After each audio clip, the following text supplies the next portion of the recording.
بسم الله الرحمن الرحيم الحمد لله رب العالمين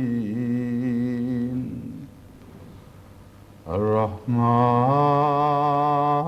الرحيم مالك يوم الدين إياك نعبد وإياك نستعين اهدنا الصراط المستقيم صراط الذين أنعمت عليهم غير المغضوب عليهم ولا الضالين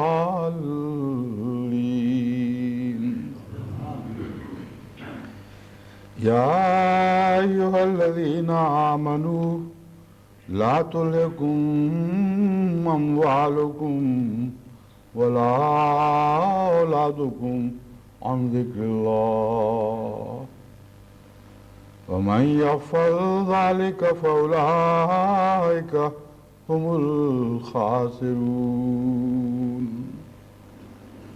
سورہ المنافقون آیت 10.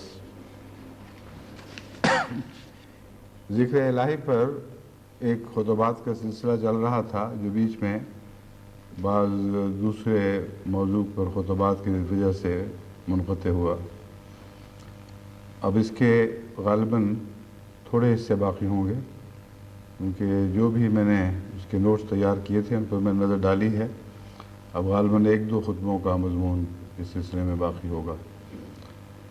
ذکر الہی کا مضمون تو لامتناہی ہے، مگر جن مختلف پہلوؤں سے میں جماعت کے سامنے اسے پیش کرنا چاہتا تھا وہ پہلو اب انشاءاللہ 1-2 خطبوں میں ختم ہو جائیں گے. پھر اس کے بعد حضرت اقدس مسیح موعود علیہ السلام کی جس عبارت سے میں نے یہ مضمون اخذ کیا تھا اس عبارت کا آخری جملہ جو ہے اس کی تشریح میں پھر میں انشاءاللہ تعالی ایک نیا سلسلہ شروع کروں گا. اللہ تعالیٰ فرماتا ہے اے وہ لوگ جو ایمان لائے ہو، تمہیں اموال یا تمہاری اولادیں اللہ کے ذکر سے غافل نہ کریں. وَمَنْ يَفْعَلْ ذَلِكَ فَأُولَئِكَ هُمُ الْخَاسِرُونَ. جو بھی ایسا کرے گا وہ لوگ یقیناً گھاٹا کھانے والے ہوں گے. پھر دوسری جگہ اللہ تعالیٰ فرماتا ہے فَأَعْرِضْ عَمَّنْ تَوَلَّىٰ عَنْ ذِكْرِنَا وَلَمْ يُرِدْ إِلَّا الْحَيَاةَ الدُّنْيَا. اس شخص سے تو منہ موڑ لے جو اللہ کی یاد سے غافل ہو گیا. وَلَمْ يُرِدْ إِلَّا الْحَيَاةَ الدُّنْيَا، اور دنیا کے سوا اس کی کوئی بھی خواہش نہیں. ارادہ کا لفظ استعمال ہوا ہے، مراد اس سے یہی ہے کہ اس کی مراد دنیا رہ گئی ہے، اس کے سوا اس کی کوئی مراد نہیں. ذَلِكَ مَبْلَغُهُم مِّنَ الْعِلْمِ، ان کے علم کا منتہا یہ ہے، جو علم کی پونجی ان کی ہے بس یہی کچھ ہے کہ دنیا کما لو اور سب کچھ حاصل ہو گیا. ذَلِكَ مَبْلَغُهُم مِّنَ الْعِلْمِ میں در حقیقت اس بات کی طرف اشارہ فرمایا گیا ہے کہ تمام انسانی علوم جو خدا کی یاد سے غافل ہوں ان کے وہ تمام علوم تمام تر دنیا کمانے کے لیے خرچ ہوتے ہیں. اور اس پہلو سے آپ جو غیر مذہبی دنیا ہے اس کے حالات کا جائزہ لے کے دیکھیں.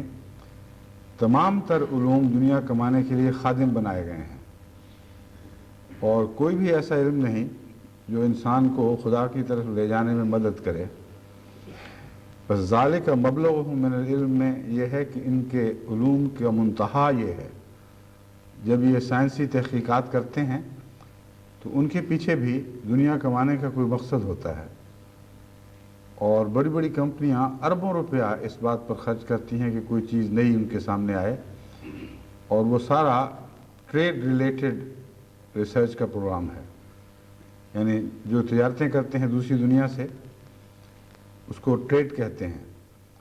اور چونکہ ٹریڈ کے ذریعے یہ بہت بڑی دنیا کی دولتیں کھینچتے ہیں، اس لیے بہت بڑی بڑی ایجادات اسی مقصد سے ہیں کہ کسی طرح دنیا کمائی جائے۔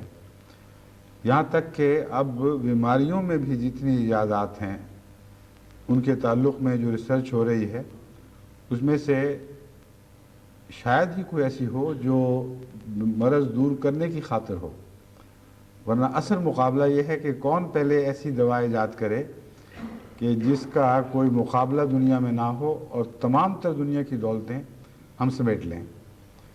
اگر یہ مقصد پیش نظر نہ ہوتا تو ایڈز پر جو اب کچھ خرچ کرتے ہیں یہ بھی نہ کرتے۔ آخری مقصد ہر علم کا دنیا کمانا بنا ہوا ہے۔ بس دیکھیں قرآن کریم نے کتنی خوبصورتی سے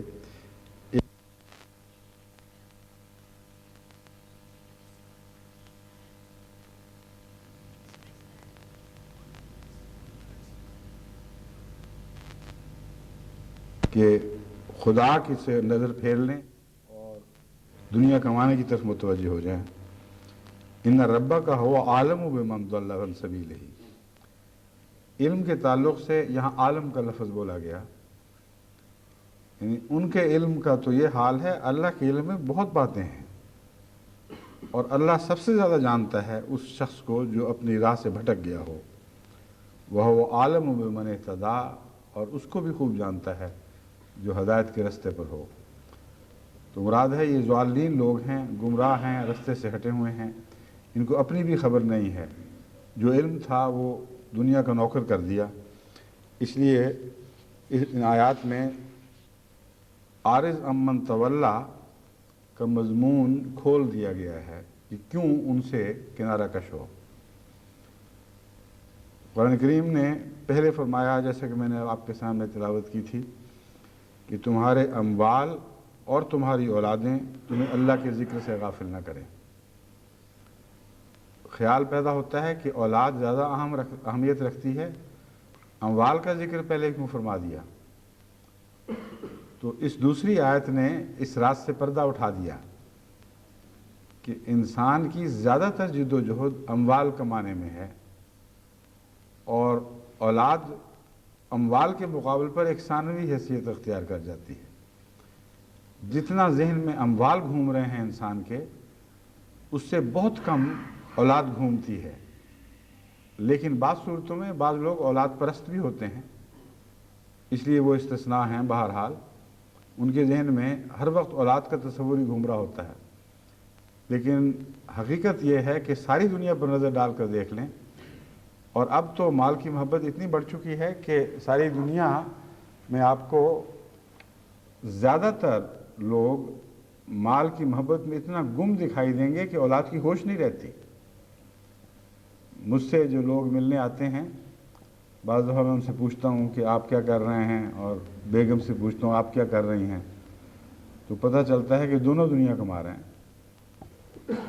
اور بعض دفعہ یہ مجبوری کی پیش نظر ہوتا ہے۔ بعض غریب لوگ آتے ہیں، انہوں نے قرضے اٹھائے ہوتے ہیں، انہوں نے اپنی حالت ہی کو درست نہیں کرنا بلکہ پچھلے غریب رشتہ داروں کی بھی مدد کرنی ہے، اس لیے وہاں یہ بات قابل فہم ہے۔ وہاں ایک اعلیٰ مقصد ہے جس کو مد نظر رکھتے ہوئے وہ دنیا کمانے پر مجبور ہیں، لیکن میں ان کی بات نہیں کر رہا، ایسے لوگوں کی بات کر رہا ہوں جن میں سے ہر اپنی ذات میں اتنا مستغنی ہے، یعنی اتنا خدا تعالیٰ کے فضل سے دولت کماتا ہے اور رکھتا ہے کہ اولاد کو ترک کر دینا کوئی مجبوری نہیں ہے اس کی۔ لیکن جب میں پوچھتا ہوں کہ بچوں کو کیا کرتے ہیں، تو یہ بچوں کے لیے ہم نے بیبی سیٹر رکھا ہوا ہے۔ اب جس کے بچے بیبی سیٹر کے سپرد ہو جائیں اور وہ آپ دنیا کی دولت کے سپرد ہو جائے، اس بیچارے کی اولاد کا کیا بنے گا؟ ایک دفعہ مجھے ایک مشرق وسطی سے ایک فون آیا کہ جی میں ایک کام کرتی ہوں، سنا آپ ناراض ہیں۔ میں نے کہا تمہارا نام لے کے ناراض تو نہیں ہوں، مگر میں تمہارے حالات میں جانتا ہوں، تمہارا خاوند اچھا بھلا کماتا ہے، تمہیں خدا نے بہت پیاری اولاد بخشی ہے، تو کیوں تم اس کو چھوڑ کر دنیا کے پیچھے بھاگ رہی ہو؟ اس نے کہا میں وعدہ کرتی ہوں آئندہ ایسا نہیں کروں گی۔ تو دنیا سے جو وسیع تعلق ہے خلافت کا، اس کے نتیجے میں ساری دنیا ایک خاندان کی طرح بنی ہوئی ہے اور سب بے تکلف بات کرتے اور باتیں پہنچاتے. اسی لیے ان امور پر جتنی نظر خلیفہ وقت کی ہو سکتی ہے، ہاں کوئی بھی خلیفہ ہو، بعد میں آنے والا یا پہلے گزرا ہوا، اتنی دنیا میں کسی اور منصب کو یہ معلومات نصیب نہیں ہوتی، کیونکہ وہ ذاتی تعلق سے جستجو بھی کرتا ہے اور لوگ از خود بھی اس تک اپنے حالات پہنچاتے ہیں. تو ان کی روشنی میں وہ انسانی نفسیات سے تعلق رکھنے والے مسائل جو بعض دوسروں کے لیے حل کرنا شاید دوبھر ہو، ان پر مشکل ہوں، لیکن یہ تمام جماعت کی مدد سے از خود آسان ہوتے چلے جاتے ہیں. بس یہاں جو اللہ تعالیٰ نے فرمایا ہے لا تلہکم اموالکم ولا اولادکم، یہ کسی حکمت کے پیش نظر ہے. یوں ہی اتفاقاً اموال کو پہلے اور اولاد کو بعد میں نہیں رکھا گیا. اور ساتھ ہی دوسری آیت جو میں نے پڑھی ہے اس کا اس سے گہرا تعلق ہے. فرمایا فَأَعْرِضْ عَمَّنْ تَوَلَّىٰ عَنْ ذِكْرِنَا وَلَمْ يُرِدْ إِلَّا الْحَيَاةَ الدُّنْيَا، کہ وہ لوگ جو خدا تعالیٰ کے ذکر کو چھوڑ دیتے ہیں اور ان کی مراد صرف دنیا رہ جاتی ہے. یہاں اولاد کا بھی ذکر نہیں کیا. آخری منتہا بعض وجودوں کا صرف دنیا رہ جاتی ہے، اس کے سوا کوئی ہوش نہیں رہتی. بلکہ ایسے باپ بھی دیکھے گئے ہیں جو کروڑ پتی ہوتے ہیں اور اپنی اولادوں کو پیچھے پھینکتے ہیں، اور ان سے وہ اگر کچھ حاصل کرنا چاہیں بیچ میں سے تو ان کو تکلیف پہنچتی ہے. اولاد کو دھکے دے کے خود برباد کر دیتے ہیں. تو یہ وہ آخری مقام ہے جہاں تک انسان اپنی ذلت کی انتہا کو پہنچ جاتا ہے. وَلَمْ يُرِدْ إِلَّا الْحَيَاةَ الدُّنْيَا، ان سے تعلق جوڑو گے تو پھر تمہارا بھی یہی حال ہو جائے گا. ذَلِكَ مَبْلَغُهُم مِّنَ الْعِلْمِ، ان کا علم بھی سب کچھ دنیا کا خادم ہو چکا. ان سے کیوں تم تعلق نہیں توڑتے؟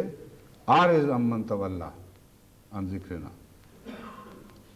بس حکم ہے کہ ایسے لوگوں سے اپنے تعلقات توڑ لو، ان سے الگ ہو جاؤ، کیونکہ جو نقشہ کھینچا گیا ہے ان لوگوں کا ہے جنہوں نے خدا سے تعلق توڑ لیا ہے اور کلیتاً دنیا کے ہو گئے ہیں. ان سے اگر میل جول بڑھاؤ گے، ان سے تعلقات رکھو گے، تو تم پر بھی، تمہاری اولادوں پر بھی دنیا کے بد اثرات اس حد تک غالب آ سکتے ہیں کہ تمہیں انہی کی طرح دنیا کمانے کا شوق ہو جائے اور انہی کی طرح اپنی بڑائی ان باتوں میں دیکھو جو باتیں اللہ کے نزدیک بے معنی اور عارضی اور سطحی ہیں. اور اہل خرد جو خدا تعالیٰ کا تصور اور اس کی یاد رکھتے ہیں، ان کے نزدیک یہ شیخیوں کی باتیں کوئی حقیقت ہی نہیں رکھتی کہ کتنا کسی نے کیا کر لیا اور کس طرح وہ رہا. یہ عارضی دنیا کی باتیں ہیں اور ان پر لذتیں لے لے کر یا فخر سے انسان کا بیان کرنا یہ اس کی اپنی پستی کی علامت ہے. بس فرمایا کہ ایسے لوگوں سے تعلق رکھو گے تو خطرہ ہے کہ تم ویسے ہی ہو جاؤ گے. یہ کوئی انتقامی کارروائی نہیں ہے، کوئی بائیکاٹ نہیں ہے، بلکہ ایک اور پہلو بھی اس میں ہے. یعنی ایک تو بچنے کا پہلو ہے، دوسرا خدا تعالیٰ کی محبت کا پہلو ہے جو ذکر الہی کی جان ہے. ایک شخص جس کا ذکر اللہ ہو، جس کی محبت اللہ کے ساتھ ہو، وہ ایسی مجلس میں کیسے بیٹھ سکتا ہے جس کا ذکر دنیا ہو اور دنیا ہی اس کی محبت ہو؟ تھوڑی دیر کے بعد طبیعت منغص ہو جائے گی. انسان کہے گا یہ کیسی باتیں کر رہے ہیں، جو پیاری چیز ہے، سب سے زیادہ عشق کے لائق چیز ہے، اس کی ان کے نزدیک کوئی اہمیت نہیں ہے. اللہ کا ذکر کریں گے تو ان کی آنکھوں سے یوں لگے گا جیسے روشنیاں بجھ گئی ہوں، اور دنیا کی باتیں کریں گے تو ایک دم دلچسپی شروع ہو جائے گی. تو ان کے ساتھ تباً جوڑ ہی کوئی نہیں ہے. تو عارض عمن تولیٰ میں صرف حکم کے معنی نہیں ہیں، بلکہ اس کے ساتھ ہی اس کی روح بھی بیان فرما دی کہ تم اللہ سے محبت کرنے والے لوگ ہو، تمہارا ان لوگوں سے دل کیسے لگ سکتا ہے؟ اور پھر محبوب کی غیرت کا بھی سوال ہے. جس پیارے سے ان لوگوں نے منہ موڑ لیا ہے، تم ان کے خوف سے ان سے منہ نہیں موڑ سکتے. اگر ان کا تعلق اور ان کی رضا تم پر اتنی غالب ہے کہ ان سے تم منہ نہیں موڑ سکتے، تو پھر اس کا مطلب ہے کہ خدا سے تمہارے تعلق کے دعوے جھوٹے ہیں۔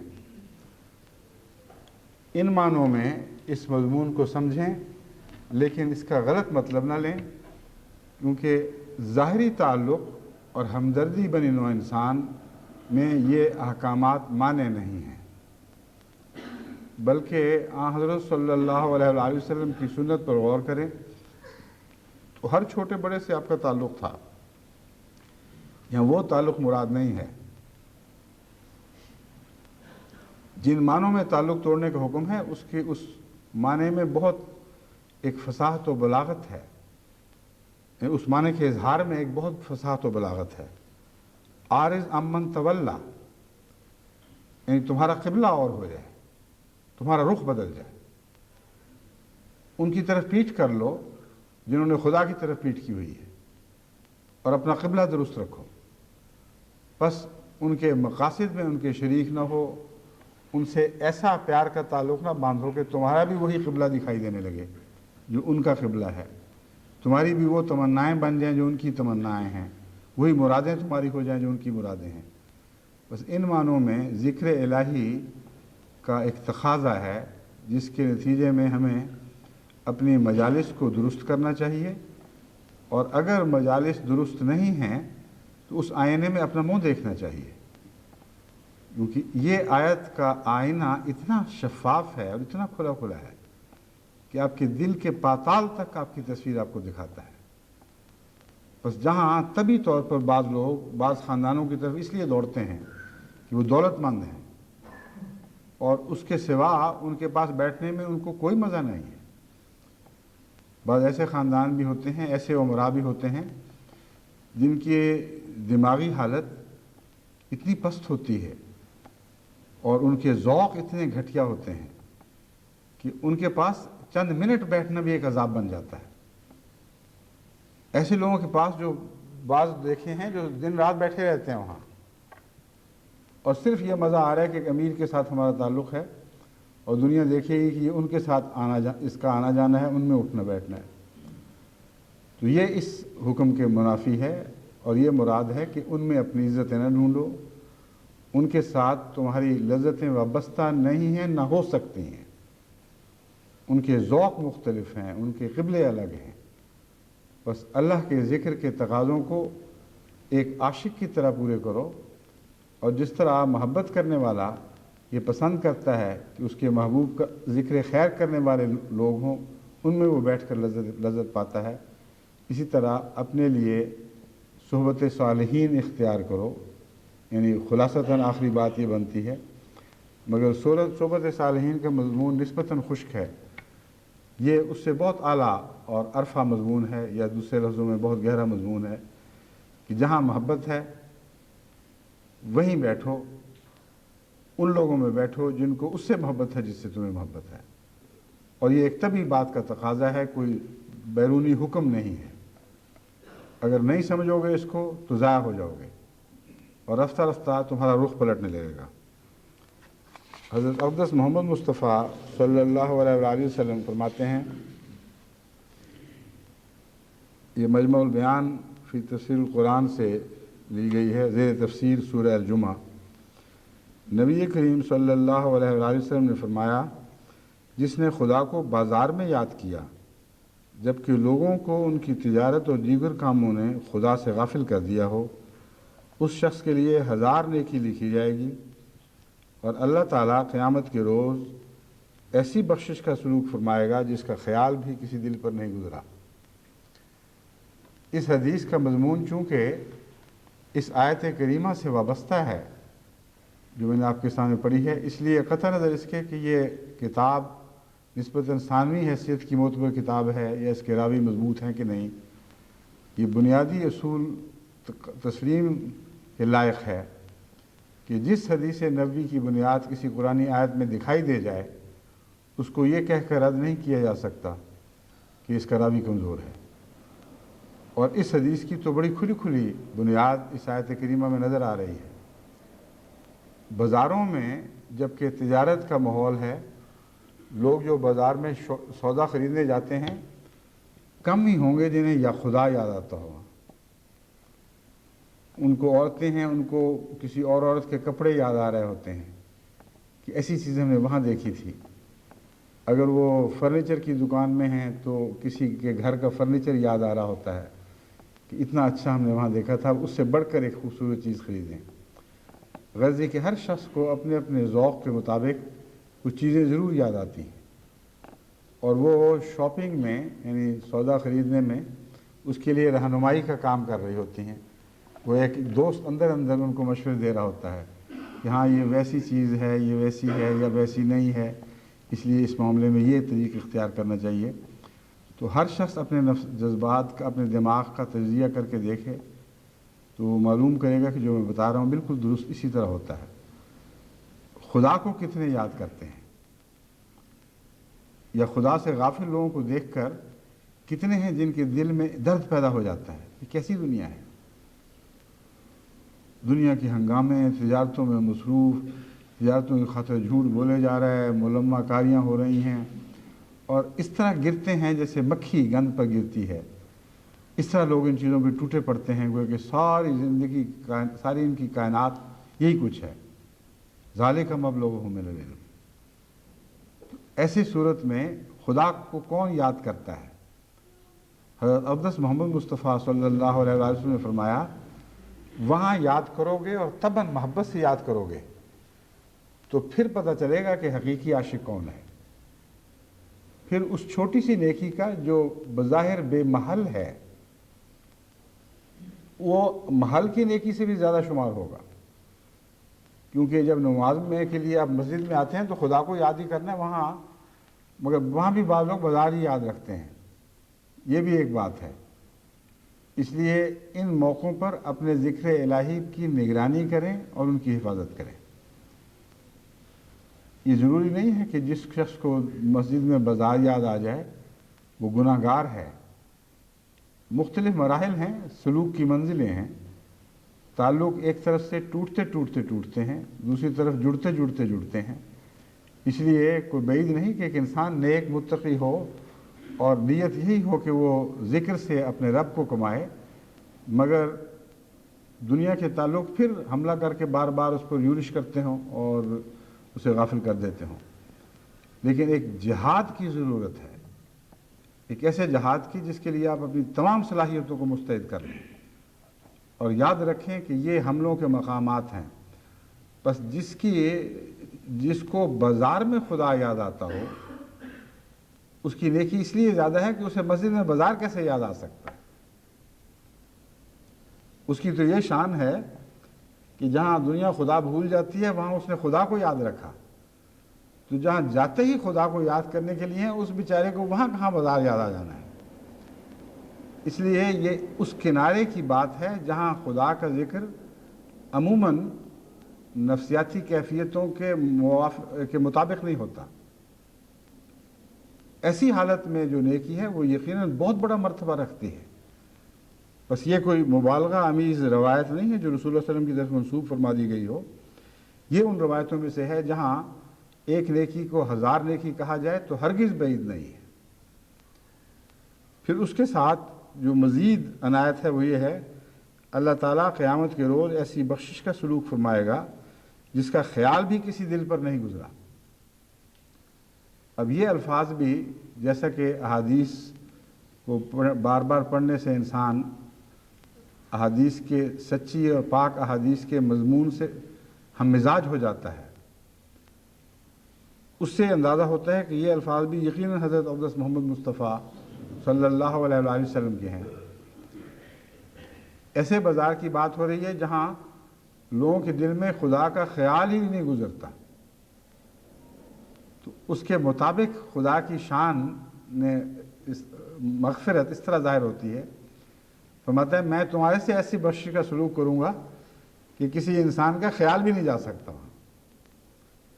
جہاں کسی انسان کا خیال نہیں جا سکتا تو تم نے مجھے یاد کیا، اب میں تم سے وہ سلوک کروں گا کہ کسی انسان کا تمہارا بھی خیال نہیں جا سکتا کہ میں کیسے کیسے تم سے مغفرت کا سلوک فرماؤں گا۔ اور امر واقعہ یہ ہے کہ اس ضمن میں انسان اگر اپنے گناہوں پر نظر ڈال کر دیکھے تو پورے گناہوں پر اس کا احاطہ ہی نہیں ہو سکتا۔ زندگی کا اکثر حصہ ایسا ہے جس میں کوئی نہ کوئی گناہ سرزد ہوتے ہی رہتے ہیں، بس وہ ساری چیزیں جو نظروں سے اوجھل تھیں وہاں ان کے لیے یہ استغفار کر ہی نہیں سکا۔ جب استغفار کرتا ہے تو بعض موٹے موٹے گناہ، بعض بڑی بڑی غلطیاں، اور خاص طور پر وہ جو تازہ ہوں اور ان سے بھی بڑھ کر وہ جن کے پکڑے جانے کا خطرہ ہو، وہاں تو انسان خوب استغفار کرتا ہے۔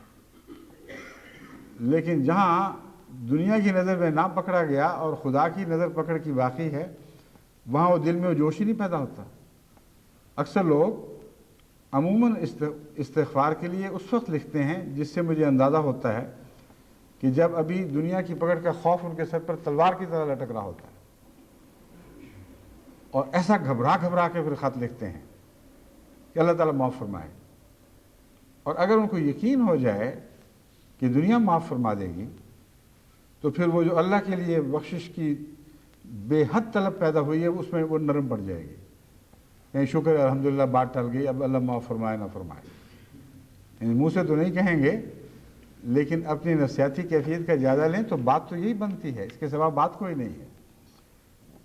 تو ان کے لیے بھی دعا تو کی جاتی ہے، لیکن یہ بھی دعا ہوتی ہے اللہ ان کو مستقل اپنی مغفرت کی طرف متوجہ فرما لے، اور وہ گناہ جن میں دنیا کی پکڑ سے بچ کر نکل چکے ہیں، جو ماضی کا حصہ بن چکے ہیں، ان میں بھی یہ خدا کی طرف مغفرت کے لیے مائل ہوں اور استغفار کریں۔ بہرحال ذکر الہی کا جو بازار سے تعلق تھا اس کے متعلق میں نے آپ کے سامنے حضرت اقدس محمد رسول اللہ صلی اللہ علیہ وسلم کی جو حدیث رکھی ہے، اس میں بہت ہی گہرا اور پیارا مضمون ہے ذکر الہی سے تعلق میں، اور اس کا بخشش سے تعلق بھی ظاہر فرمایا گیا ہے کہ ذکر الہی کا بخشش سے ایک تعلق ہے۔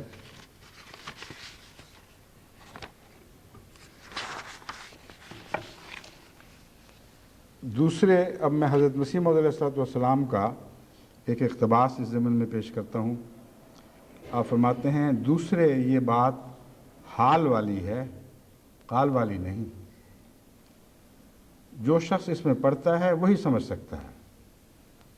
اصل غرض ذکر الہی سے یہ ہے کہ انسان اللہ تعالیٰ کو فراموش نہ کرے اور اسے اپنے سامنے دیکھتا رہے، اس طریق پر وہ گناہوں سے بچا رہے گا۔ ذکر الہی کا استغفار سے ایک اور بڑا گہرا تعلق ہے، جس تعلق کو حضرت مسیح موعود علیہ السلام یوں بیان فرما رہے ہیں کہ یہ باتیں ان کو نہیں سوچ سکتی جو ان حالات سے گزرے نہ ہوں۔ جو ان حالات سے گزرتے ہیں وہی اس معرفت کو پاتے ہیں، اور وہی ہیں جو بیان بھی کرنے کا حق رکھتے ہیں۔ ایک ایسا شخص جو خدا کو ہر وقت اپنے سامنے دیکھ رہا ہو، اسے غلطی کی جرت ہی نہیں ہو سکتی۔ جو ہر وقت سامنے دیکھے کہ کوئی نگران میرے سامنے بیٹھا ہوا ہے، اسے کیسے توفیق مل سکتی ہے یا جرت ہو سکتی ہے کہ وہ اس کی نافرمانی فرمائے جس کو مقتدر ہستی بھی سمجھتا ہے، سب سے غالب اور پکڑ میں سب سے سخت بھی سمجھتا ہے۔ تو خدا سے غیبوبیت ہے جو گناہ کرواتی ہے، اور مومن بھی ہر حال میں ہر وقت خدا کے سامنے نہیں رہتا، یعنی خدا کے سامنے تو رہتا ہے لیکن اپنی دانست میں خدا کے سامنے نہیں رہتا۔ اس لیے گناہ غیبوبیت کا نام ہے، خدا سے دوری کا نام ہی گناہ ہے۔ دراصل وہ دوری عارضی ہو تو عارضی گناہ ہے، وہ دوری مستقل بن جائے تو ہمیشہ کا گناہ ہے، ساری زندگی گناہ بن جاتی ہے۔ حضرت مسیح موعود علیہ السلام کی جو نظم ہم اکثر سنتے ہیں سبحان من یرانی، اس میں یہی مضمون ہے۔ ہر نعمت کے ذکر کے بعد یہ فرمایا ہے وہ مجھے دیکھ رہا ہے، پاک ہے وہ ذات جو مجھے دیکھ رہی ہے۔ بس اس نظم کو پڑھیں اور بار بار پڑھ کے دیکھیں، پھر اس فقرے کی سمجھ آئے گی کہ دوسرے یہ بات حال والی ہے، قال والی نہیں۔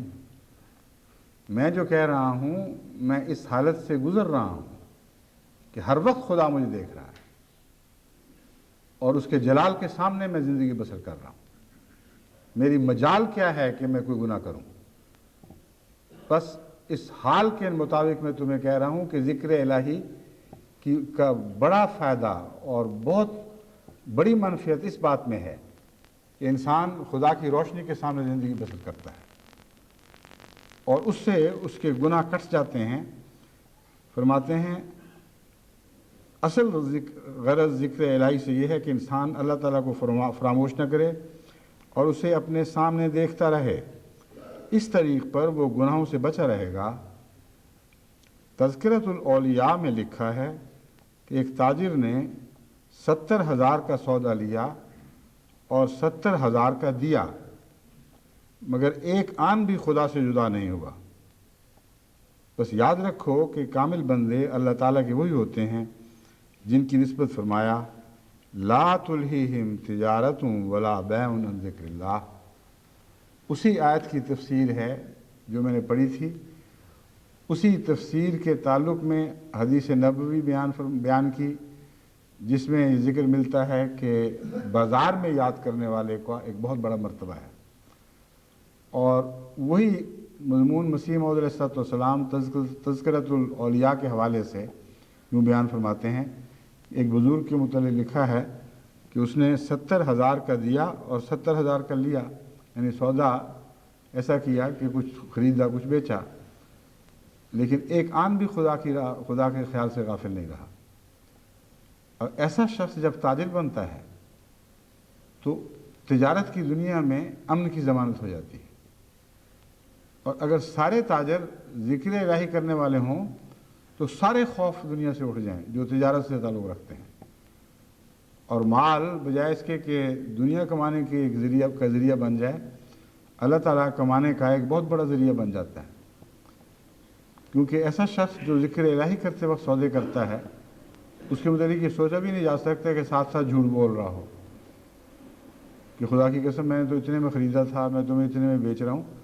اور یہ جو منظر ہے یہ آپ کو عام بعض مسلمان ممالک میں بھی دکھائی دیتا ہے اور بڑے دردناک طریق پر یہ کہا جا سکتا، یعنی بڑے دردناک بات ہے کہ مسلمان ممالک میں دوسروں سے زیادہ پایا جاتا ہے، کیونکہ باقی تو خدا کے ذکر سے اتنا دور جا چکے ہیں کہ اپنی ذاتی منفعت کے لیے جھوٹ بولنے کے لیے بھی خدا یاد نہیں آتا. لیکن مسلمانوں بیچاروں میں اتنی بات تو ہے کہ جھوٹ کے وقت ذاتی غرض کے لیے خدا یوں یاد آ جاتا ہے. کچھ تو ہے بہرحال. غرض ہے کس برائی سے بھلے بھائی ہما، برائی سے ہی لیتے ہیں مگر نام تو یاد رکھتے ہیں اللہ کا. تو برے وقتوں میں صحیح، مگر جب جھوٹ کے لیے اور فساد کے لیے اور دنیا کو دھوکہ دینے کے لیے خدا کا نام لیا جائے تو یہ بڑی مکروہ حرکت ہے، بہت بڑا گناہ ہے، لیکن ایسا ہوتا ہے. تو ان معنوں میں یاد نہیں کرنا جن معنوں میں خدا کا نام لے کر قسمیں کھا کر جھوٹے سودے بیچنے ہوں. ان معنوں میں یاد کرنا ہے کہ خدا کو سامنے دیکھنا ہے، جیسا کہ مسیح موعود علیہ السلام نے لکھا ہے. اور پھر جو سودا کریں گے وہ ہر سودا سچا سودا ہوگا، اس میں کوئی کھوٹ نہیں ہوگی، کوئی دھوکہ شامل نہیں ہو سکتا. تمام دنیا کے تجارتی تعلقات اگر اصلاح پذیر ہو جائیں تو باقی معاملات میں بھی دنیا میں امن آ جائے گا. کیونکہ اصل انسان کا جو سب سے اعلیٰ مقصد ہے وہ اپنی بقا کے لیے زیادہ سے زیادہ ذرائع اکٹھے کرنا ہے، اور تجارت اس میں ایک بہت بڑا ذریعہ ہے. صرف ایک نہیں، تجارت کی بنیاد تو باہر ایگریکلچر پر بھی ہے. اس لیے میں بتا رہا ہوں کہ جو دنیا کے تعلقات ہیں ان میں تجارت ایک بہت بڑا ذریعہ ہے. اور بعض لوگ ایسے ہیں جو ہل چلاتے وقت بھی ذکر الہی کرتے ہیں، اور جب دانے پھینک رہے ہوتے ہیں اس وقت بھی ذکر الہی کرتے ہیں. جب اپنی فصلوں کو دیکھتے ہیں اگتی ہوئی تو ان کی رویدگی کو دیکھ کر بھی ان کو خدا یاد آتا ہے. جب ان میں کوئی بیماری پڑتے دیکھتے ہیں تب بھی دعائیں کرتے ہیں اور ان کو خدا کے فضلوں کا پانی بھی دیتے ہیں، بجائے صرف عام پانی نہیں دیتے. تو ان معنوں میں پھر ساری زراعت بھی ذکر الہی سے معمور ہو جاتی ہے. حضرت خلیفۃ المسیح ثانی رضی اللہ تعالیٰ عنہ کی ایک بات مجھے ہمیشہ یاد رہتی، پہلے بھی غالباً بیان کر چکا ہوں۔ ایک دفعہ سندھ میں آپ دورے کے لیے گئے تو بعض بہت اچھے اچھے مینیجر تھے اور ایسے تجربہ کار، تعلیم یافتہ، جن کی فصلیں نمایاں طور پر ان کے علم اور تجربے کی مناسبت سے زیادہ اچھی ہونی چاہیے تھیں، مگر ان کے مقابل پر ہمارے مولوی کیا نام تھا، سنوری صاحب، قدرت اللہ صاحب سنوری، وہ بھی مینیجر تھے محمود آباد میں۔ ان کی فصلیں دیکھی تو لہلہاتے سرز و شاداب، اور جو دوسری فصلیں تھیں ارد گرد زمین داروں کی، نہ وہ مقابلہ کر رہی تھیں، نہ دوسری زمینوں کی دوسرے مینیجروں کے نیچے فصل پلنے والی فصلیں۔ تو حضرت مسلم موعود نے تعجب سے پوچھا کہ مولوی صاحب آپ نے کیا ترکیب کی ہے؟ اب تو مولوی صاحب کہلاتے ہیں، آپ کو تو بڑا اتنا زراعت کا تجربہ بھی نہیں، آپ کی اچھی ہیں اور ان زمینداروں اور تعلیم یافتہ لوگوں کی آپ سے کم تر ہیں۔ تو انہوں نے کہا ایک بات ہے صرف کہ میں نے ہر کھیت کے کونے پر نفل پڑے، ایک ایک کھیت پہ دعائیں کی، اس کے سوا میں کچھ نہیں جانتا۔ تو اس کو کہتے ہیں ذکر الہی۔ وہ تجارت میں بھی ذکر الہی کر رہے ہوتے ہیں، وہ کھیتی باڑی میں بھی ذکر الہی کر رہے ہوتے ہیں۔ اور مولوی منشی عبداللہ صاحب، مولوی عبداللہ صاحب کہلاتے تھے، ان کا ذکر الہی دعوت اللہ میں ڈھلا ہوا تھا، دن رات دعوت اللہ کرتے تھے۔ حضرت مسلم موعود بتایا کرتے تھے کہ جب وہ کھیت میں ہل چلا رہے ہوتے تھے تو کسی کو بلا لیتے تھے کہ بھئی یہ کتاب تھوڑی سی پڑھ کے سنا دو، میں تو ہل چلا رہا ہوں تو تم یہ پڑھو۔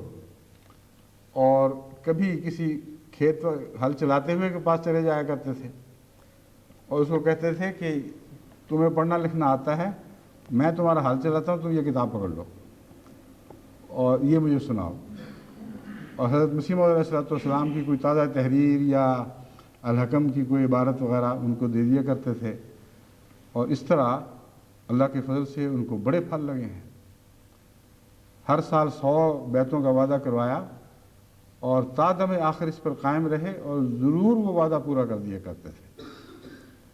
آج کل دوست مجھے لکھ رہے ہیں خط، کیونکہ بہت سی جماعتوں میں دعوت اللہ کا ایسا رجحان پیدا ہو گیا ہے کہ کثرت سے لوگوں نے وعدے کیے ہیں کہ ہم اتنے احمدی ضرور بنائیں گے، اور بعض جماعتیں ہیں جن کو اللہ تعالیٰ نے ان کی توفیق سے بہت بڑھ کر سابق سالوں میں اپنے وعدے پورے کرنے کی توفیق عطا فرمائی۔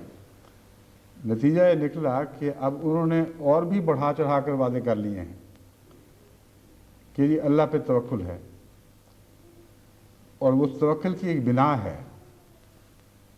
پہلے جب انہوں نے وعدے کیے تھے تو ان وعدوں کے مطابق محنت کی تھی، اور محنت سے آگے جو بات پڑی ہوئی تھی، جو ان کی محنت کی حد سے باہر تھی، وہ خدا نے ان کو پہنچا دی، اپنے فضل سے عطا کر دی۔ تو ان کا حق ہے کہ بڑھ چڑھ کر وعدے کریں۔ جو طاقت ہے وہ محنت کر رہے ہیں، اور پھر لکھتے ہیں کہ باقی دعا سے بات کبھی پوری ہوگی۔ اور بعض لوگ ہیں جو دعا کے لیے لکھ رہے ہیں لیکن ساتھ محنت کوئی نہیں ہے۔ تو میں یہ سمجھانا چاہتا ہوں کہ اگر خدا ایک زمیندار کی کھیتی میں دعاؤں کی برکت سے عام دنیا کے قانون سے ہٹ کر غیر معمولی برکت دے سکتا ہے، اگر ایک تاجر کی تجارت میں اس کی دعا اور ذکر الہی کی برکت سے غیر معمولی برکت ڈال سکتا ہے، تو اپنے کام میں کیوں برکت نہیں ڈالے گا؟ یہ ذرات وہ ہیں جو اس کی کھیتی لگا رہے ہیں، اس کے بیج بو رہے ہیں۔ بس ذکر الہی کے ساتھ یہ بیج بو اور محنت کرو اور پھر دعائیں کرو، تو ہرگز بعید نہیں کہ جن باتوں کا تم تصور بھی نہیں کر سکتے تھے، جن اعداد و شمار کو پورا کرنے کا تم تصور بھی نہیں کر سکتے تھے، اللہ تعالیٰ اپنے فضل سے ان سے بڑھ کر تمہیں عطا کر دے۔ اور گزشتہ سالوں میں بہت سے ایسے ملک ہیں جہاں اخلاص کے ساتھ یہ وعدے کیے گئے اور محنت کی گئی، اور ان سب کی توقعات سے بڑھ کر اللہ تعالیٰ نے عطا فرمایا۔ اور ذکر الہی کی اس مضمون سے بھی بڑا گہرا تعلق ہے۔ اپنی دعوت اللہ کو ذکر الہی سے معمور کر دیں، اور یہ بھی یاد رکھیں کہ ذکر الہی صرف ایک غرض کی خاطر موقع پر نہیں کیا جاتا، بلکہ ذکر الہی ہر موقع میں خود داخل ہو جاتا ہے۔ اگر اس کے فرق کو آپ نے نہ سمجھا تو آپ غلط راستے پر چل پڑیں گے۔ اس لیے ذکر الہی نہیں کرنا کہ کھیت بڑھیں، بلکہ اصل بات مولوی صاحب کی یہ تھی کہ ان کو عادت تھی نفل پڑھنے کی اور رہ نہیں سکتے تھے نفل کے بغیر۔ میں نے بھی ان کے ساتھ کچھ سفر کر کے دیکھے ہیں، بہت دعا گو اور نفل پڑھنے والے بزرگ تھے، تو کھیتوں پہ جاتے تھے، کھیت دیکھے ساتھ، چلو اچھا وقت ملا تھوڑا سا 2 نفل ہی پڑھ لیں۔ تو ان معنوں میں جب نفل پڑھتے تھے تو کھیتی پر بھی رحم آ جاتا تھا، اس کے لیے بھی دعائیں مانگ لیتے تھے۔ تو یہ نہیں تھا کہ تجارت کی خاطر خدا کو یاد کیا گیا ہے، جس کا رسول کریم صلی اللہ علیہ وسلم ذکر فرمایا ہے، ایسا شخص مراد نہیں ہے۔ فرمایا ہے ذکر الہی ایسا اس پر غالب ہے کہ جب توجہات کو بازار اپنی طرف کھینچ لیتا ہے، اس وقت بھی ذکر الہی اس پر قبضہ کیے رہتا ہے اور بار بار چھین کر بازار سے ان توجہات کو اپنی طرف کر لیتا ہے۔ ایسا شخص جو ذکر الہی کرتا ہے، پھر تجارت کے لیے بھی دعا دل سے نکلی جاتی ہے، اور اگر نہ بھی نکلے تو ایسے شخص کی دعا بعض دفعہ اس کی ضرورت ہی بن جاتی ہے۔ اور بسا اوقات ایسا دیکھا گیا ہے کہ ایک شخص جو اللہ تعالیٰ سے پیار کرنے والا ہو، اس کی ضرورت خود دعا بن جاتی ہے، وہ لفظوں میں اس کو ڈھالے یا نہ ڈھالے۔ بس ایسے ذکر الہی کے عادی بن جائیں کہ آپ کی ضرورتیں آپ کی دعا بن جائیں، آپ کے بازار زندہ ہو جائیں، آپ کے کھیتوں میں نئی زندگی دکھائی دینے لگے جو آسمان سے اترتی ہو، اور ہر احمدی کے ہر کام میں برکت پڑے، اور یہ ذکر الہی کے بغیر ممکن نہیں ہے۔ پھر حضرت مسیح علیہ السلام فرماتے ہیں، بس یاد رکھو، وہ میں عبارت پڑھ لی ہے، جب دل خدا تعالیٰ کے ساتھ سچا تعلق اور عشق پیدا کر لیتا ہے تو وہ اس سے الگ ہوتا ہی نہیں۔ میرے ذہن میں یہ عبارت اس وقت نہیں تھی جب میں نے یہ بات کی ہے، کیونکہ یہ ابھی پڑھنے لگا تھا۔ یہ میں بتانا چاہتا ہوں کہ ایک طبعی نتیجہ ہے یہ، جس طرح اس پر غور کرتے ہوئے میرے دل سے خود بخود یہ مضمون پھوٹا ہے، یہ اس کے سوا کوئی بنتا ہی نہیں ہے مضمون۔ چنانچہ حضرت مسیح علیہ السلام اس کے مان بات فرماتے ہیں، خدا تعالیٰ کے ساتھ سچا تعلق اور عشق پیدا کر لیتا ہے جو شخص بھی، تو وہ اس سے الگ ہوتا ہی نہیں۔ اس کی ایک کیفیت اس طریقے پر سمجھ میں آ سکتی ہے کہ جیسے کسی کا بچہ بیمار ہو تو خواہ وہ کہیں جاوے، کسی کام میں مصروف ہو، مگر اس کا دل اور دھیان اسی بچے میں رہے گا۔ اور مردوں سے بڑھ کر زیادہ تر عورتوں میں یہ دیکھا گیا ہے کہ پھر جہاں بھی ہوں گی، جس حال میں ہوں، خوشیوں کا موقع ہو یا اور کسی کام میں مصروفیت، اگر گھر میں بیمار بچہ چھوڑا ہوا ہے تو بیمار بچہ ہی دماغ پہ غالب رہے گا۔ اسی طرح پر لوگ خدا تعالیٰ کے ساتھ سچا تعلق اور محبت پیدا کرتے ہیں، وہ کسی حال میں بھی خدا تعالیٰ کو فراموش نہیں کرتے۔ یہی وجہ ہے کہ صوفی کہتے ہیں کہ عام لوگوں کے رونے میں اتنا ثواب نہیں جتنا عارف کے ہنسنے میں ہے۔ بہت پیاری بات ہے۔ فرماتے ہیں کہ عام لوگوں کے رونے میں اتنا ثواب نہیں جتنا ایک عارف کے ہنسنے میں ہے، کیونکہ وہ ہنستا بھی ذکر الہی کے ساتھ ہے، اور اس کے ساتھ بھی اللہ کا پیار اور اس کی محبت وابستہ ہوتی ہے۔ ایک دفعہ حضرت عبد القادر صاحب جیلانی سے کسی نے پوچھا کہ آپ اتنے بڑے بزرگ کہلاتے ہیں اور ہیں بھی، آپ کی دعائیں قبول ہوتی اور بڑے بڑے اعزاز آپ سے ظاہر ہوتے، لیکن آپ کو کپڑوں کا اتنا کیا شوق ہے؟ اتنے خوبصورت کپڑے پہنتے ہیں، اتنا اچھا لباس رکھتے ہیں۔ تو آپ نے فرمایا کہ خدا کی قسم، جب تک خدا مجھے نہیں کہتا کہ اے عبد القادر یہ پہن اور یہ پہن، میں وہ نہیں پہنتا۔ یہ ہے ضرورت کا دعا بننا اور پھر دعا کا قبول ہو جانا۔ ہر ایک کو کیوں نہیں خدا کہتا ہے ایسے؟ حضرت عبد القادر سے برتر بزرگ انبیاء تھے، ان کے متعلق یہ بات نہیں ملتی۔ معلوم ہوتا ہے بچپن سے دل میں ایک نفاست بھی تھی اور کپڑے اچھے لگتے تھے، اور خدا کی خاطر سب کچھ بھلا دیا تھا۔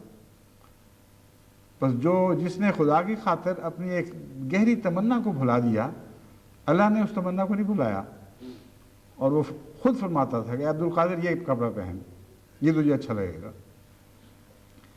اور یہ دنیا کے عام تعلقات میں بھی بات دیکھی گئی ہے۔ بعض بیویاں خامدوں سے مطالبے نہیں کرتی اس خوف سے کہ ان کے اوپر بوجھ نہ پڑ جائے، بعض بچیاں اپنی ماؤں یا باپوں سے مطالبہ نہیں کرتی، تو وہ ماں باپ اگر توفیق رکھتے ہیں اور ذہین ہوں تو وہ خود دیکھ کر کہتے ہیں، اگر ماں ہے تو بیٹی کو کہے گی بیٹی یہ کپڑا تم پر اچھا لگے گا، یہ ضرور لے لو۔ بعض بیاہ شادی کے بعد غریب گھروں میں چلی جاتی ہیں یا ان کے خاوند غریب رہ جاتے ہیں بعد میں، تو ان کی مائیں بھی اس بہانے سے کہ ان کی غیرت کو ٹھیس نہ لگے کوئی چیز پسند کر کر کے ان کو دیتی ہیں۔ یہ سارے محبت کے رشتے ہیں، اور ذکر الہی کی جان محبت ہے۔ اگر محبت نہ ہو تو منہ کے ذکر کچھ بھی حقیقت نہیں رکھتے، صرف تسبیح پھیرنے والی بات ہے۔ تسبیح کے دانوں سے خدا ہاتھ نہیں آتا، بلکہ جو خدا کا ذکر کرتا ہے وہ تسبیح کے دانے بن جاتا ہے، اسے دیکھ کر لوگ خدا یاد کرتے ہیں، وہ ایک خدا نما وجود بن جاتا ہے۔ اور یہ بات اللہ کی محبت کے بغیر انسان کو نصیب نہیں ہو سکتی۔ پھر مسیح علیہ السلام فرماتے ہیں وہ بھی تسبیحات ہی ہوتی ہیں، رونے میں اتنا ثواب نہیں جتنا عارف کے ہنسنے میں۔ کیوں؟ وہ بھی تسبیحات ہی ہوتی ہیں کیونکہ وہ اللہ تعالیٰ کے عشق اور محبت میں رنگین ہوتا ہے۔ یہی مفہوم اور غرض اسلام کی ہے کہ وہ آستان الوہیت پر اپنا سر رکھ دیتا ہے۔ ملفوظات جلد 7 صفحہ 19 اور تا 21، یہ لمبی عبارت وہاں سے لی گئی تھی۔ حضرت مسیح موعود علیہ السلام ذکر الہی میں سب سے زیادہ نمازوں پر زور دیتے تھے، اور نماز ہی کو ذکر کا معراج بتاتے تھے، نماز ہی کو ذکر کی جان قرار دیتے تھے۔ آج مجھے کہا گیا ہے کہ بعض تربیتی اجتماعات ہیں یا جلسے ہیں، ان کے ذکر میں میں اب یہ نماز کی طرف توجہ ان کو دلانا چاہتا ہوں۔ ایک اعلان ہے جماعت احمدیہ بورکینا فاسو کے لیے۔ برکینا فاسو افریقہ کا ایک فرانسیسی بولنے والا ملک ہے۔ ان کا آج 25 مارچ سے جلسہ سالانہ شروع ہو رہا ہے، جو انشاءاللہ 27 مارچ بروز اتوار تک جاری رہے گا۔ ان کے ہاں بھی ڈش اینٹینا لگا ہوا ہے۔ وہ کہتے ہیں ہم بھی پروگرام دیکھتے ہیں اور ہماری جماعت کی بڑی حوصلہ افزائی ہوگی اگر اس موقع پر آپ ہمارا ذکر بھی کر دیں۔ دوسرا جماعت ہے احمدیہ ضلع سیالکوٹ ہیں۔ پاکستان کی جماعتوں میں، اضلاع کی جماعتوں میں سیالکوٹ کو غیر معمولی اہمیت حاصل ہے۔ ان کے ہاں خدام اور اطفال کا ذیلی اجتماع 24 مارچ سے شروع ہوا تھا اور آج اختتام کو پہنچ چکا ہوگا غالباً، سوائے اس کے کہ انہوں نے رات کی مجلس لگانی ہو اور اس خطبے میں اپنا نام سننا ہو۔ تو بہرحال میں امید رکھتا ہوں کہ وہ بیٹھے ہوں گے اس وقت اور سن رہے ہوں گے۔ ان دونوں کو میری پہلی نصیحت تو یہی ہے کہ ذکر الہی کے لیے نماز ایک برتن ہے۔ اگر ذکر الہی دل میں پیدا ہو تو نماز سے انسان الگ ہو ہی نہیں سکتا، اور اگر یہ برتن ہے تو پھر اسے ذکر سے بھریں اور خالی نہ رہنے دیں۔ یہ دو پہلو ہیں جن کی طرف میں آپ کو توجہ دلانا چاہتا ہوں۔ اگر اللہ کی محبت ہے، دل میں پیار ہے، ذکر سے دل بسا ہوا ہے، تو نمازوں سے غفلت کیسے ہو سکتی ہے؟ کیونکہ نمازیں تو ذکر کا معراج ہیں۔ نماز میں حضرت صلی اللہ علیہ وآلہ وسلم نے جس طرح خدا کو یاد کیا اور جس پہلو سے یاد کیا، اور جسم نے کس طرح روح کے ساتھ مطابقت کی، یہ سارا مضمون دہرایا جاتا ہے۔ ہر نماز کے وقت حضرت صلی اللہ علیہ وآلہ وسلم کی وہ نماز دہرائی جاتی ہے جو خدا کی خاطر آپ پڑھا کرتے تھے۔ اب اس کے دو پہلو ہیں۔ اول تو یہ کہ اگر جیسا کہ میں نے بیان کیا، اگر ذکر کا دعویٰ سچا ہے تو نماز کے بغیر یہ دعویٰ جھوٹا ثابت ہوگا، کیونکہ ذکر الہی کرنے والوں میں سب سے بلند تر ذکر الہی کرنے والا حضرت محمد مصطفیٰ صلی اللہ علیہ وآلہ وسلم ہی تھے، اور آپ نے اپنے آپ کو نماز سے مستثنا نہیں سمجھا۔ جھوٹ بولتے ہیں وہ صوفی یا وہ متقی بننے والے جو کہتے ہیں ہمیں ظاہری تتبع کی کیا ضرورت ہے، ہمارے دل میں ذکر ہے بس یہی کافی ہے۔ اگر یہ بات ہوتی تو حضرت صلی اللہ علیہ وآلہ وسلم نمازوں میں اس قدر انہماک کیوں کرتے، اور اتنا انہماک جو تکلیف تک جا پہنچتا تھا۔ بس اس خیال کو دل سے نکال دیں کہ نماز کے بغیر آپ کا ذکر کا دعویٰ سچا ہے۔ دوسرا پہلو یہ ہے کہ جب نماز پڑھیں تو اس کو ذکر سے بھریں، کیونکہ نماز میں برتن اکثر خالی رہتا ہے، اور بہت کم ہیں جن کو کوشش کے بعد یہ توفیق ملتی ہے کہ ان کی نمازوں میں دودھ بھرنے لگتا ہے، ورنہ اکثر نمازوں کا حال تو ان کھیتوں کی طرح ہے جن کی جڑوں میں بیماریاں لگ جاتی ہیں، تو سٹے بنتے بھی ہیں مگر خالی۔ ہمارے ہاں ایک دفعہ احمد نگر میں بیماری آئی تھی، تو اس کے چاول کے کھیتوں میں سٹے سیدھا سر کھڑا کر اونچا کیا ہوا تھا، اور تھوڑی دیر تو مجھے پتہ نہیں لگا، میں نے کہا بڑے اچھے اچھے سٹے نکلے ہوئے ہیں، لیکن جب وہ جھکے ہی نہیں پھر مجھے خطرہ محسوس ہوا۔ دیکھا تو دودھ سے خالی تھے، اور جو دودھ سے خالی ہو وہ جھکتا نہیں ہے، اور متکبر کی بھی یہی مثال ہے، جس کے اندر کچھ نہ ہو وہ تکبر سے سر اٹھا کے پھرتا ہے۔ جو عارف باللہ ہو، جو اللہ کی محبت رکھتا ہو، اتنا ہی وہ جھکتا چلا جاتا ہے، اور ظاہری طور پر کھیت کے ساتھ اس کی مثال بہت ہی عمدہ ہے۔ بس ذکر الہی سے اگر خالی نمازیں ہوں گی، اور اکثر نمازوں میں بہت سارا حصہ ذکر الہی سے خالی رہتا ہے، تو وہ برتن تو ہے مگر اس میں دودھ نہیں پڑا۔ بس آپ اپنی نمازوں میں خدا کی یاد کا دودھ بھریں، پھر دیکھیں آپ کتنی ترقی کرتے ہیں۔ جہاں تک بورکینا فاسو کا تعلق ہے، یہاں اللہ تعالیٰ کے فضل سے اب بہت زیادہ رجحان ہے جماعت کی طرف، اور دن بدن نئے نئے علاقوں سے تقاضے آ رہے ہیں، اور باوجود اس کے کہ ان کے پاس فرینچ سپیکنگ مبلغین کی کمی ہے، یعنی ہمارے پاس کمی ہے ابھی، مگر اس کے باوجود مقامی معلمین کو تیار کرتے ہیں اور ان سے فائدے اٹھا رہے ہیں۔ تو اس ضمن میں یہ بھی جماعت کو نصیحت کرتا ہوں کہ فرانسیسی زبان کی طرف بھی توجہ کریں۔ فرانسیسی بہت بڑے بڑے علاقے ہیں جن میں اس وقت جماعت کی طرف رجحان بڑھ رہا ہے۔ اس میں آئیوری کوسٹ ہے، اس میں بورکینا فاسو بھی ہے، اس میں زائر ہے، اور خود فرانس میں بھی اب ہمیں بہت زیادہ محنت کی ضرورت ہے۔ بس فرینچ سپیکنگ مبلغین کی ضرورت ہے۔ اپنے بچوں کو اور واقفین نو کو جہاں جہاں بھی فرانسیسی زبان اچھی سکھانے کا امکان موجود ہے وہاں ضرور سکھائیں۔ ہم جب اپنے پروگرام جاری کریں گے اس میں بھی زبان سکھائیں گے انشاءاللہ، لیکن وہ آہستہ پروگرام ہے، اور سارا دن میں صرف ایک ہی کلاس تو نہیں لی جا سکتی، اس لیے تقریباً 2 سال میں جا کر میرا خیال ہے کہ انسان اس پروگرام کے ذریعے فرفر ایک زبان بولنی شروع کر دے گا، فرفر نہیں تو کسی حد تک ضرور بولنے لگ جائے گا انشاءاللہ۔ لیکن ہمیں جلدی ہے، اس لیے باقاعدہ جس طرح اسکولوں اور کالجوں میں زبانیں پڑھائی جاتی ہیں محنت کے ساتھ، اس طرح احمدی نوجوان یہ زبان بھی سیکھیں، اور جو فرانسیسی علاقوں میں بچے ہیں ان کو میری نصیحت ہے ان کو اردو بھی سکھائیں، کیونکہ در حقیقت ایک انسان جیسا ترجمہ اپنی زبان میں کر سکتا ہے ویسا ترجمہ کسی دوسری زبان میں نہیں کر سکتا۔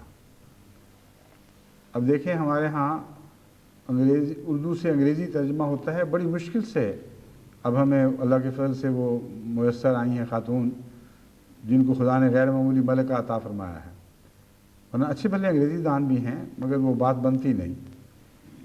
لیکن دوسری زبان سے اپنی زبان میں نسبتاً ترجمہ آسان ہوتا ہے. جن کو جرمن زبان آتی ہے اچھی وہیں پیدا ہوئے ہیں وہ اردو سے وہ بچے جو اردو بھی جانتے ہیں بہت اچھا فرفر جرمن زبان میں ترجمہ کرتے ہیں. لیکن اردو ان کی نسبتاً کمزور ہے. جب جرمن زبان سے اردو کریں تو ان کو وہ طاقت نہیں ہے, وہاں جا کے رہ جاتے ہیں.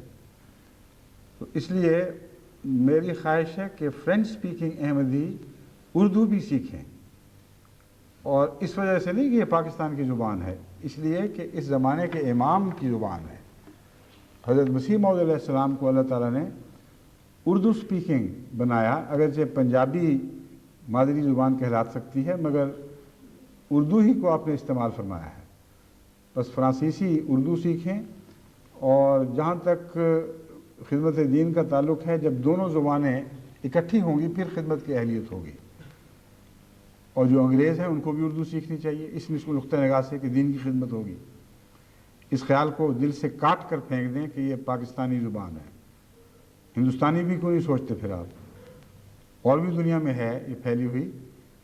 مقصد صرف اتنا ہے, اور یہی خالص مقصد رہنا چاہیے کہ وقت کے امام کی زبان ہے, اور اگر ہم اس میں مہارت حاصل پیدا کریں گے تو اپنی زبان میں دین کی بہتر خدمت کر سکیں گے. اس کے علاوہ پھر واپس سیالکوٹ جاتا ہوں, 1-2 منٹ باقی ہیں یا شاید نہ رہے ہوں باقی. مجھے ہے 1-8 منٹ, ٹھیک ہے. سیالکوٹ کی جماعتوں کو میں نے متنبع کیا تھا, آپ بہت بلند مقام سے اتر کے یہاں پہنچی ہوئی ہیں جہاں آج ٹھہری ہوئی ہیں. بڑے بڑے عظیم صحابہ کرام, بڑے بڑے خدام سلسلہ سیالکوٹ میں پیدا ہوئے, اور ساری دنیا پر نظر ڈال کر رکھ لیں کوئی دنیا کا حصہ نہیں ہے جہاں احمدیت کی تعمیر میں خدا تعالیٰ کے فضل سے سیالکوٹیوں کو خدمت کی توفیق نہ ملی ہو. نئی نئی جماعتیں بھی بنانے والوں میں یہ اول رہے, اور اس وقت ساری دنیا میں سیالکوٹ کے سابق ربسنے والے پھیل چکے ہیں. اور پاکستان میں بھی جو گجرات سے آتے ہیں یا باہر کے نوآباد علاقوں میں سے آتے ہیں ان کا بھی پرانا پس منظر سیالکوٹ ہی ہے. عجیب بات ہے, معلوم ہوتا ہے کہ مردم یعنی انسان پیدا کرنے میں ظاہری لحاظ سے بھی یہ ضلع بہت زرخیز تھا, اور قابل آدمی پیدا کرنے میں بھی بڑا زرخیز تھا. تبھی حضرت مسیح موعود علیہ السلام نے اسے اپنا دوسرا وطن قرار دیا. بس اس تعلق کو یاد رکھیں, آپ کو دوسرا وطن کہا گیا ہے. وطن بن جائیں, ان صحابہ کی طرح وطن بن جائیں جن صحابہ نے حضرت مسیح موعود علیہ السلام کو اپنے دلوں میں بسا لیا تھا. دوبارہ اس پیغام سے چمٹیں, اسے اپنے دلوں میں بسائیں, اور پھر دیکھیں آپ کی حالتیں کس طرح جلد جلد تبدیل ہوں گی. اور مجھے خوشی ہے کہ سیالکوٹ میں میری گزشتہ تنبیہ کے بعد جلد جلد تبدیلیاں پیدا ہو رہی ہیں. کثرت سے مجھے وہاں سے خط ملتے ہیں, اور چھوٹے بڑے مرد عورتیں سب لکھ رہے ہیں کہ ہمارے دلوں پر گہرا اثر ہے, اور ہم اللہ کے فضل کے ساتھ باقاعدہ MTA سے فائدہ اٹھا رہے ہیں, اور ہمارے دلوں میں نئے ولولے پیدا ہو رہے ہیں. دعا کریں اللہ تعالیٰ ہمارا قدم ترقی کی طرف پہلے سے زیادہ تیز رفتاری سے آگے بڑھائے. میری بھی دعا ہے, ساری دنیا کی جماعتوں کو بھی سیالکوٹ کو اس پہلو سے اپنی دعا میں یاد رکھنا چاہیے, اور تمام دنیا کے داعین اللہ کو بھی یاد رکھیں. ذکر الہی زبان پر بھی ہو اور دل میں بھی بسا ہو, پھر آپ خدا کی طرف بلانے والے ہوں تو آپ کی دعوت میں ایک عظیم شان پیدا ہو جائے گی, ایک ایسی قوت جاذبہ پیدا ہو جائے گی کہ کوئی دنیا کی طاقت اس کو رد نہیں کر سکے گی.